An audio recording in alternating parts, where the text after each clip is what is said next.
উজানের ঢলে তিস্তা নদীর পানি বাড়ছে উত্তরাঞ্চলে। কুড়িগ্রামের নদ নদীর পানি বাড়ছে। এর মধ্যে তিস্তা নদীর পানি বিপদসীমার উপর দিয়ে প্রবাহিত হচ্ছে।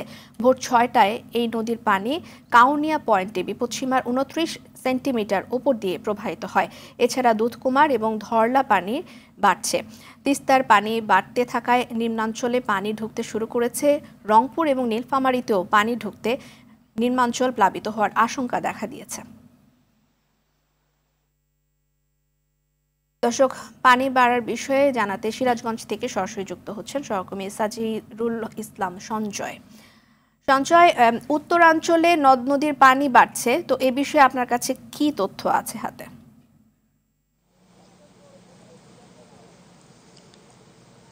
রিজওয়ানা, আপনি যেমনটি বলছিলেন, উত্তরাঞ্চলের নদ নদীর সাথে কিন্তু সিরাজগঞ্জের যে যমুনা নদী রয়েছে, এই নদীটির পানিও গত দুদিন যাবৎ বৃদ্ধি পাচ্ছে। উজান থেকে নেমে আসা পাহাড়ি ঢল এবং ভারী বর্ষণের ফলে কিন্তু আসলে বলা চলে একটা অস্বাভাবিক ভাবে এই নদীটির পানি বৃদ্ধি পাচ্ছে।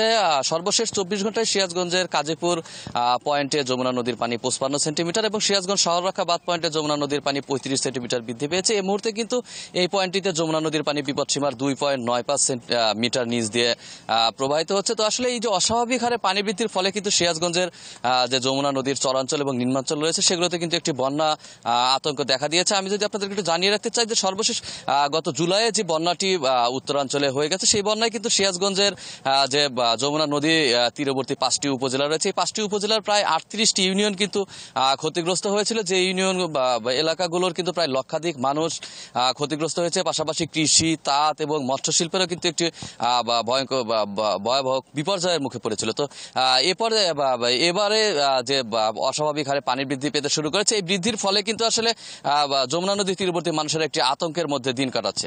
তো এই ছিল সিরাজগঞ্জ থেকে পানি বৃদ্ধির সবশেষ খবর। সঞ্জয়, ধন্যবাদ আপনাকে।